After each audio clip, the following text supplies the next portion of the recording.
Today I'm speaking with Cerissa Miller. She started this hospitality family group during the pandemic 2 years ago and has now over 60,000 members. And she has a very inspiring story. Enjoy my conversation with Cerissa.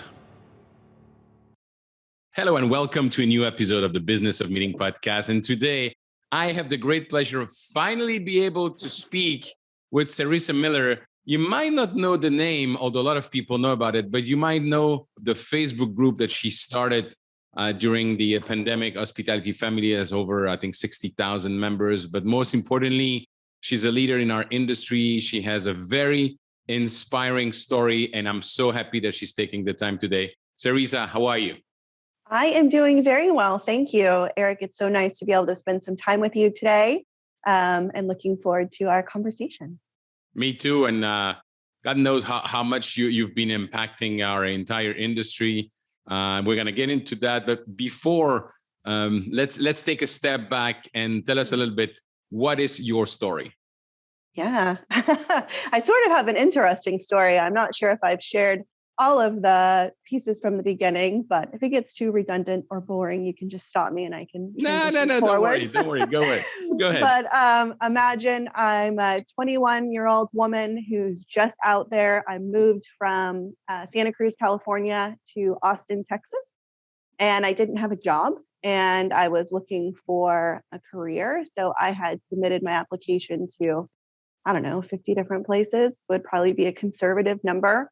And I got a call from an Embassy Suites in Austin, and they wanted to interview me for their social catering sales manager position. So I went in for the interview. I was beyond excited, getting into something probably way over my head. But I knew I had a passion for social events, and I definitely wanted to find a career that could be a home for me.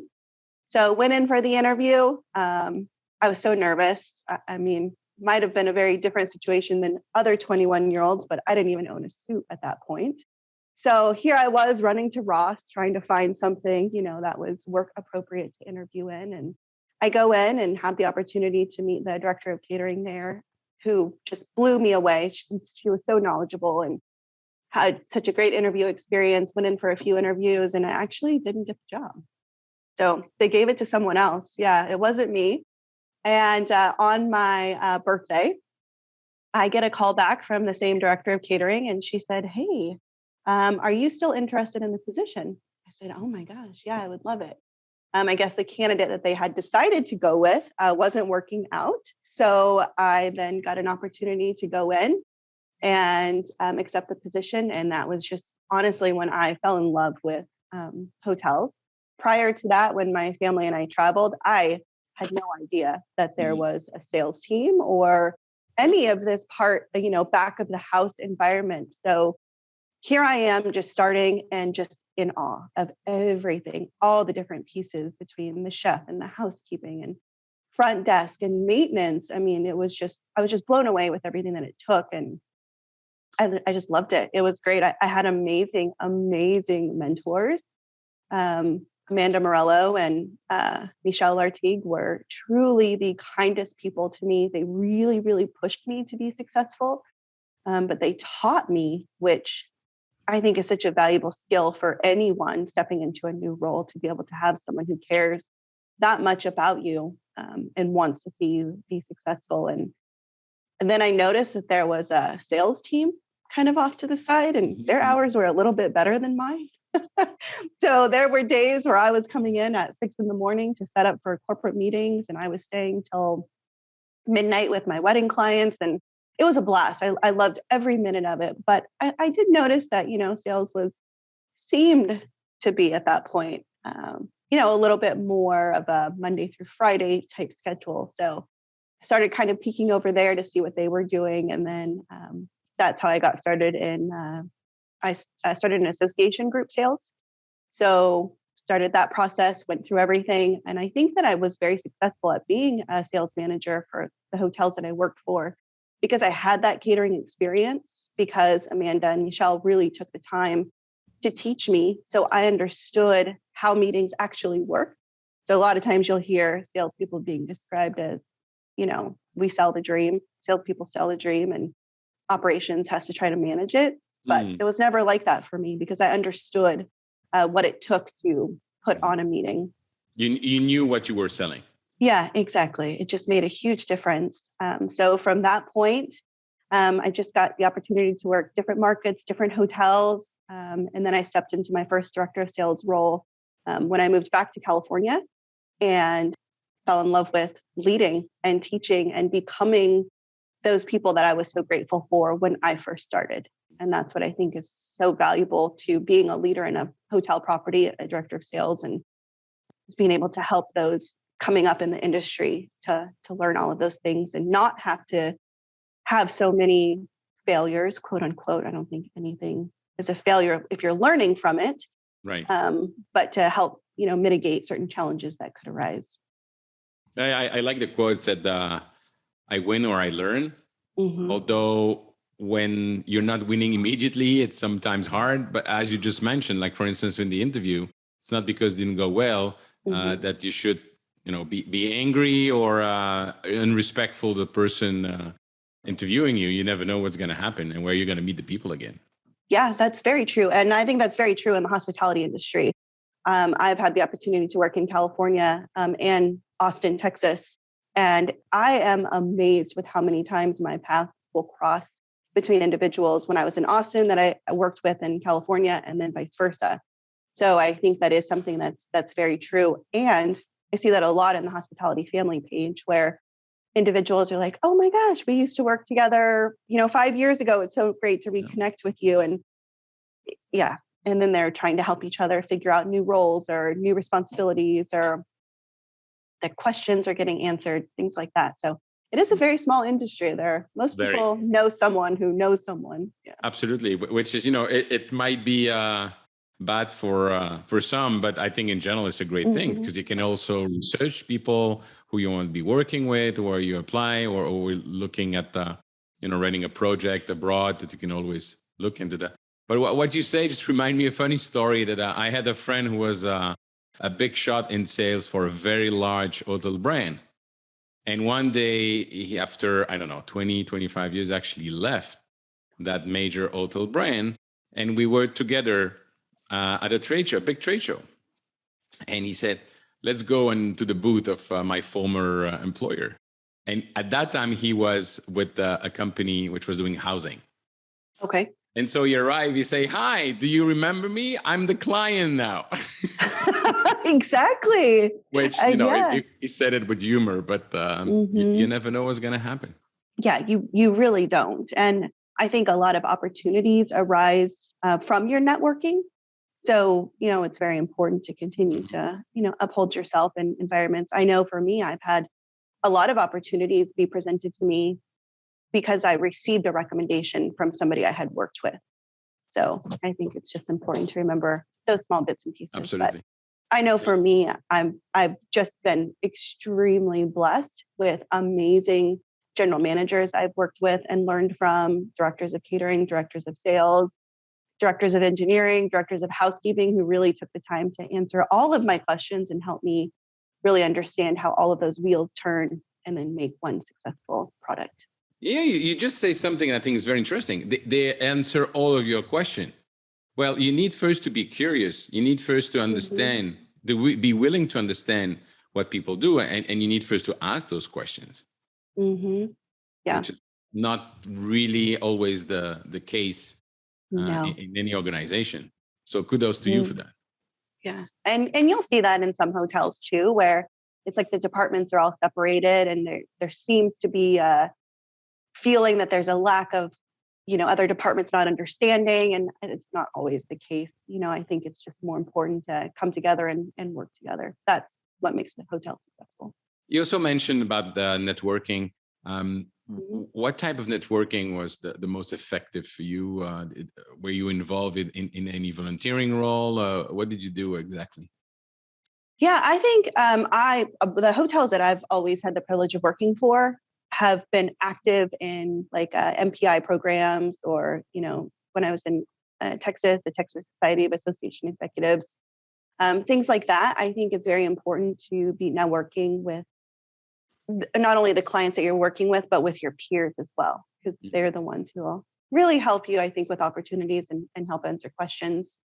I do feel like there are opportunities when hotels in certain markets, get together monthly or however they decide to do it, even if it's not something coordinated through an organization.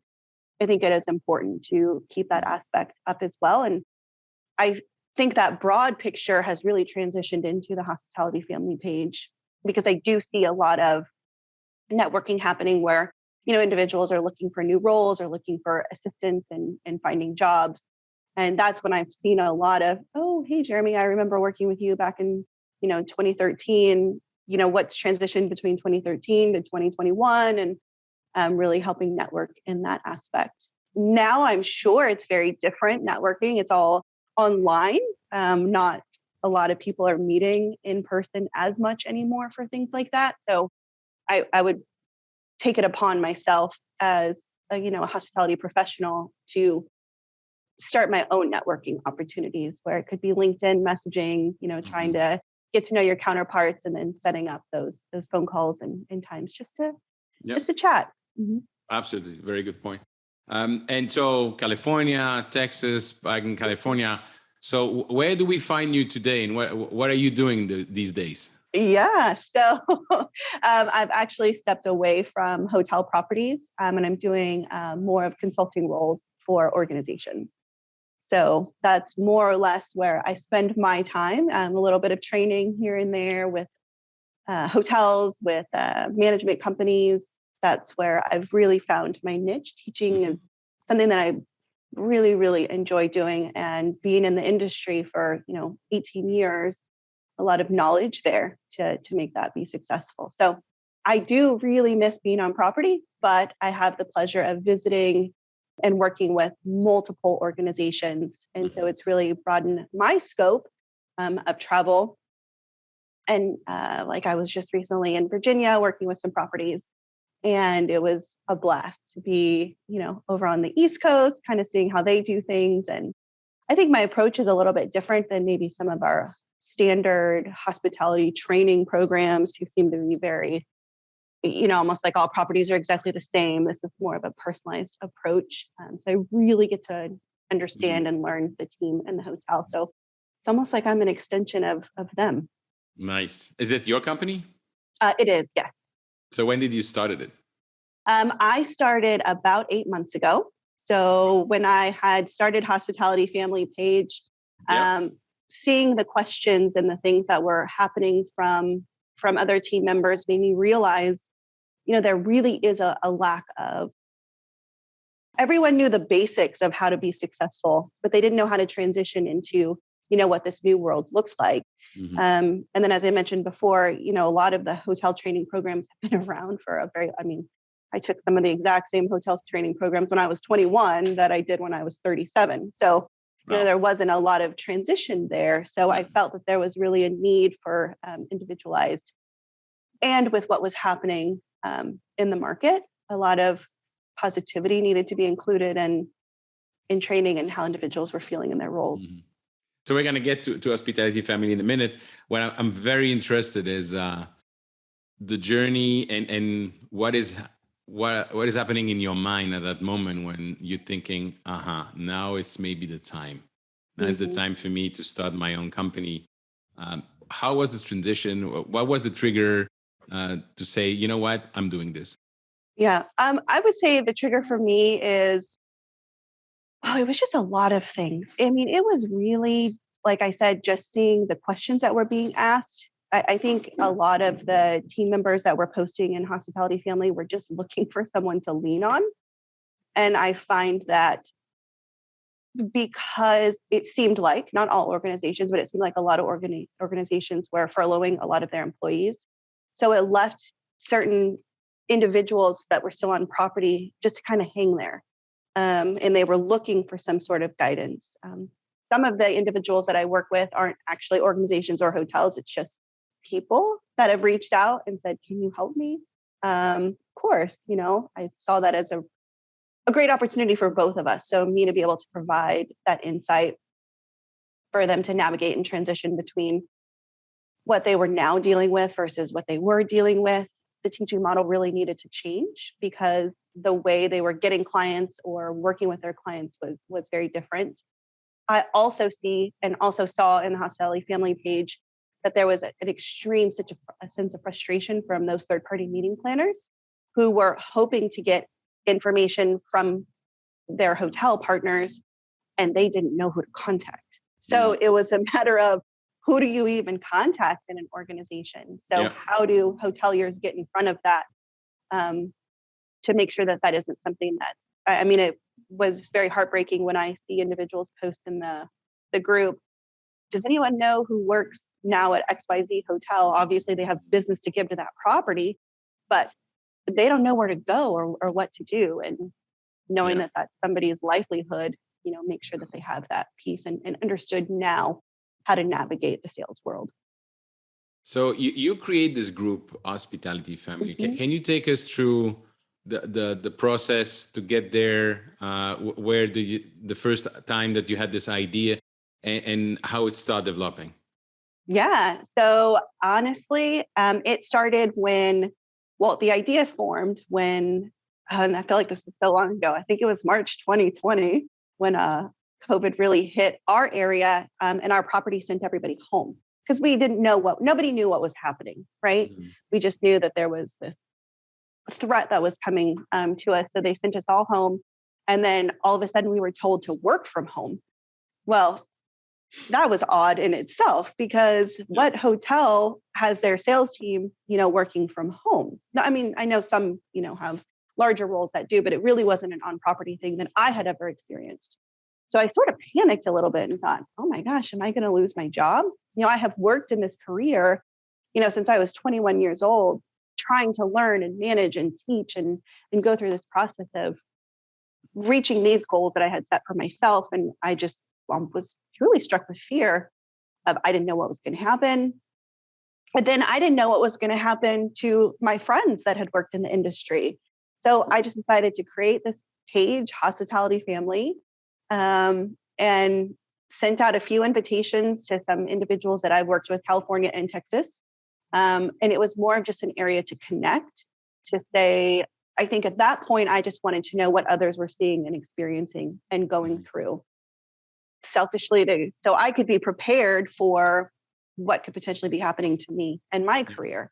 Yeah. And then the conversation started to become just this family of people would start to post, oh no, I now got let go. I feel really upset. I don't know what to do. And so we would just talk through the process and be that encouraging piece. So it became this great place where individuals could just help and support each other.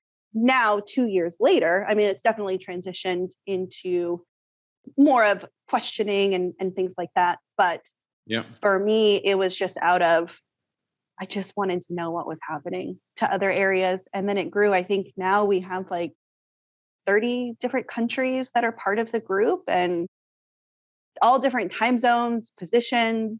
I love it. I love reading all of the posts. I think it's a great group and I'm glad. It is, absolutely. But were you surprised by the success of it?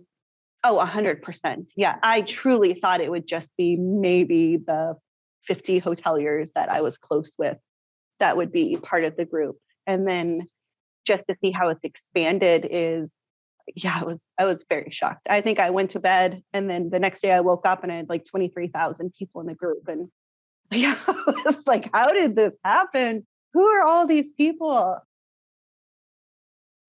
No, that's amazing. And that's the power really of social media. Mm-hmm. I last time I checked, I had listeners for this podcast in close to 50 countries.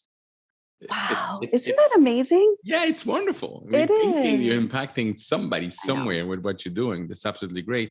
Mm-hmm. So what is your vision now with Hospitality Family and where you think that you can increase the value and or the membership staying in what you do? What is your vision for the group? I think about that a lot. It's probably something that, people ask, what keeps you up at night? Well, this dang group keeps me up at night because I always am trying to think of how my question and my thought is always, how do I make this more beneficial to the individuals who are part of it? What benefits are they getting out of it? Is it, what they're looking for. Because it's not just, management of hotels. It's all different departments of hotel properties that are part of this group. It looks like there's airlines and restaurant, there's meeting planners. I mean, there's just a lot of diversity in there.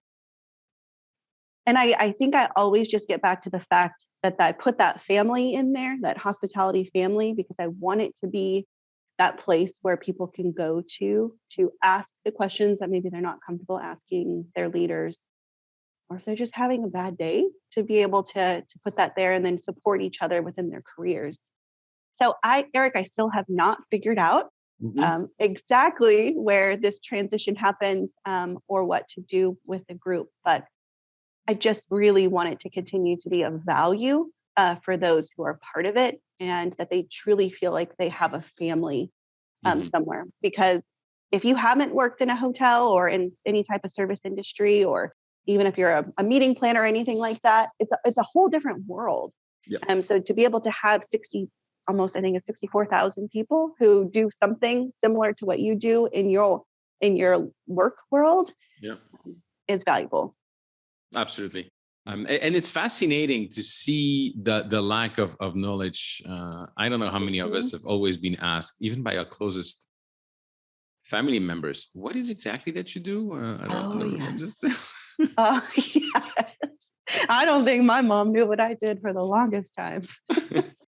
But then you take the hotel, for instance. What I think is fascinating is that the number of hotels that are existing and are opening, and the number of people that are graduating from hospitality management school. There's simply not enough people to fill one new person in each property. So and for those listening that might be considering this industry or are just beginning, the opportunities are endless, and not only in the US, but if you look at the industry all over the world, all the openings, all the opportunities, is just amazing.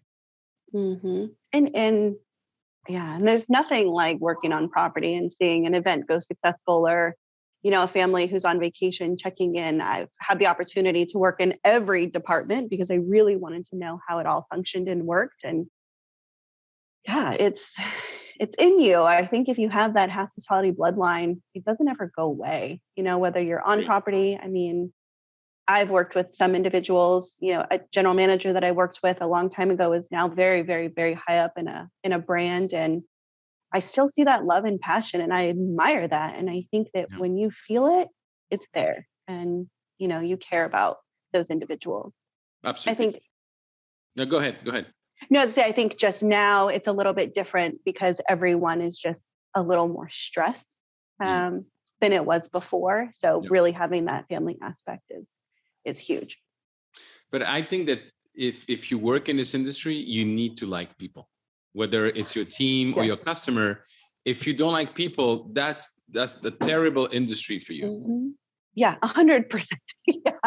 You definitely have to want to see those smiles on people's faces and provide that. It's definitely not meant for everybody. I don't think that just any person could be successful in this industry. I think you have to have that passion and drive. And Eric, just as you mentioned, want to be around people and provide that service. So I recently had on my podcast an amazing guest, Dr. Sherry Walling, speaking about mental health. And you're talking about family. So over the course of the last 2 years, have you seen some theme coming up in terms of stress, in terms of anxiety, or maybe something different that you've seen in the comments and the question that people ask in the group? Yeah, I definitely have. I think in the beginning, the posts were out of fear, that people were losing their jobs, so they didn't know what was coming next.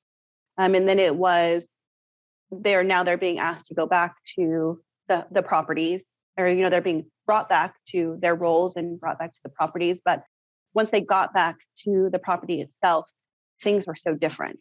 So services that they provided before could be a breakfast, having their pool open, things like that. And then they had to start managing that process of, well, we don't have this, or we don't have housekeeping service like we used to. And the guests still have the expectations, but the properties, really had to navigate how they transition into this new hotel world.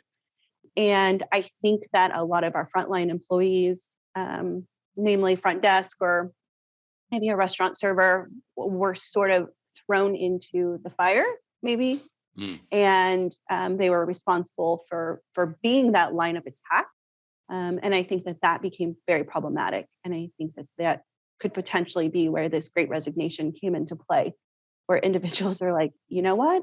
I mentally just cannot deal with this anymore. And that's one of the pleasures that I get to do when I'm consulting for certain properties is how do we fix that process? Like, how do you now go into a hotel where an individual was just doing, checking in their guests and they were very good at that, but now they're, having to check in and out of pool times or, help clean rooms, things like that. It can be very challenging. Yeah.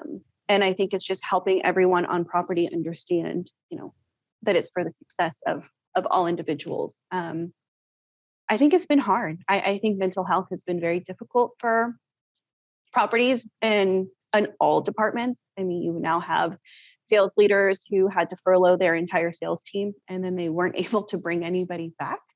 That's very hard. I mean, it's not an easy thing to do, knowing that, especially if you've worked with those people for years or even a few weeks, doesn't, Yeah. you have that human compassion. So I do feel like there has been a lot of issues like that still need to be taken care of. And I think if we want to curb this great resignation and get people back into the hotel industry, management companies, property owners really need to step in and get involved as well. And do you think it's some call it the grand resignation, indeed. Some others at the grand transition. Mm-hmm. In other words, people say, you know what, I don't need to go to the office 5 days a week. Obviously, if you're working on property, it's a different story. Or I don't need this, or I want to be paid for that, or whatever it is. Some people just transition into other roles. Some others left the industry. But based on your knowledge and what you see in your group, is it more like, I know in the beginning was, I've lost my job, don't you know somebody who's hiring? And today is like, I'm hiring, don't you know anybody who would be ready to fulfill that? Yeah, I think that I think that people did have an opportunity to stay home and work from home, and that lends to a whole new thought process and environment that maybe they didn't have before. But as you mentioned, you really have to love people to work in the hospitality industry. And I do feel confident that there are still those same individuals out there who loved doing all of those different types of roles on property. And you just really have to give them the opportunity and the flexibility to get back to being successful at they were doing. And I think a lot of it is the hotel industry itself. Again, I'm 40 years old. I started when I was 21. It's been the exact same thing. Nothing has changed. Yeah. Scheduling is the exact same. How individuals get checked in, how people advance and change different departments. If they want to continue to have that talent, there does have to be some change. And it is not completely possible to have all front desk staff working from home or all housekeeping staff working from home. Yeah. But is there a way to evolve within certain properties? And it's not going to be cookie cutter. And I think that's what a lot of hotels try to do is, this property, we're going to do it the exact same way as we do it in all these other different properties. But they don't look into that hotel and say, what is going to work best for this property? And that's what I've had the opportunity to do when I've been consulting hotels is, they all took the same cookie cutter sales training class. They all feel like they have the knowledge, but they don't know a single thing about their hotel. Exactly. They don't know a single thing about their competitors. They don't know a single thing about, what actually is functional and profitable for their property. So I think we got to lose those glasses of, one size fits all and start looking at individuals and individual hotels. Absolutely. Totally agree. I draw the parallel with what I see for business owners in our industry, where I used to go to a lot of familiarization trip, a lot of, hosted buyer. It's great. The point at the end of the day is how much of your time do you actually spend to educate yourself as a business owner? instead of just the operational side or the logistical side or the fund side, which is very important as well. But really, as a business owner, what do you do to train yourself to learn? You go to 3 days of a conference and you basically have 1 or 2 session to help you manage your business, and the rest you're just sitting there meeting one hotel after the other. It's great, but you're not really improving yourself. And I see that 20 years ago, to your point, 19 years ago today. So hopefully this is changing as well. Yeah, I agree. I think that individuals really need to understand that, change does have to happen. I also think that employees need to be speaking up for themselves, not in a cruel way or a rude way, but I think that they need to have those conversations and say, this just isn't working for me. What other opportunities are there? And some of the questions that I see in the page as well are, how do I transition into whatever role? And I always, that question always boggles my mind. How do management on property not know that they have talented employees that want to transition into different roles? How does that slip through? I don't understand that. When I was on property, it was very important for me to understand, what did front desk want to do in the future? There were some front desk agents who all they wanted to do was that. They liked their schedule. They were very happy. And there were some who, oh, well, I don't know. What about sales? Then that was my opportunity to step into that role and teach that talent, because then we can move them into different roles. And I worked at a property where I had a gentleman who was one of the helped with the paperwork, started at front desk, then moved into a sales coordinator role. He then moved into sales. He then moved into AGM. And now he's the general manager of a hotel for the same management company, which was an amazing management company because they really took the time to hone in and learn what their employees were looking for. And they invested in him. And now he is very successful, still with the same company, still with those same core values. And now he's working to do the same thing, to bring other employees up within the organization. It's amazing. Yeah. Yeah, I'm shocked when I see that question. Like, how do I move into, a sales role? Well, is that not something that's happening? Are we not talking to employees that are on property? It boggles my mind. Yeah, absolutely. Absolutely right. Making a lot of great points, Cerissa, and I don't want to take too much of your time either, but I would like to maybe end this conversation with a question that's on the mind of everyone, and that's the some people call it the professional and private life balance, which I can't help but always smile when I hear that. I'm sorry, because to me it's more like professional and private. It's not really it's one part. It's in the integration, I think is the right word. But you're very busy professional. You're a mother. You have your family. How do you combine all of this and remain sane? Yeah, I don't know if anybody would call me sane. No, I think that as an individual, I am confident now stating my expectations and in a way that works well for anyone. So when I was on property, I made sure, especially if I was interviewing or transitioning into a role, that they knew the importance of my family and what role that would play. I never slacked on my work or, wasn't anywhere that I needed to be. But for me, my daughter is very important. And of course, nothing's perfect. I mean, there are times where I lost sight of that as well. And, I'd be at work at 7 a.m. till 7 p.m. And my poor daughter was just, having somebody pick her up from school or whatever it is. But then you get back to that space. And I think that it's important for individuals. And when I work with hoteliers one-on-one, one of the main questions that I ask is create a list of priority for your life. What does that look like? And I get back all kinds of answers. If they're also working mothers like myself, it's family and career are very, very, very important. And there are organizations out there who will support both of those. But I think it is speaking up and not internalizing something and being angry if you never mentioned it. So if I never said that my daughter had a basketball game, next Thursday, and then I'm sitting there during her basketball game at my desk and I'm fuming because I didn't get to go, but I never said anything, Right. then, that's a problem. So I think having that confidence to speak up and having that balance, and it is very important to have that. Awesome. My last question, when we meet together face to face in a year with a bottle of champagne, what are we going to be celebrating? Oh gosh. Well, we're going to be celebrating the ultimate success of your podcast, and that you're in 50 countries now. How many can we add to that?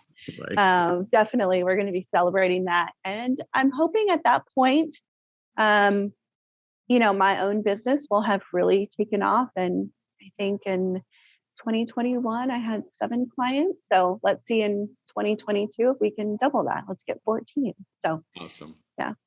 I'll drink to that. Thank you very much for your time, and looking forward to meeting you soon in real life. Yes, I'd love that. Thank you so much, Eric. Thank you very much, Cerissa, to share your story with us, and congratulations again. And thank you for starting the Hospitality Family Group. Absolutely phenomenal. Ladies and gentlemen, if you want to connect with me, please go on LinkedIn or join my Facebook group, www.eventbusinessformula.com/group, where we discuss everything related to running your own business in the events industry. And if you find any value with this episode, please share it with your friends so that they get to know the Business of Meetings podcast. Thank you.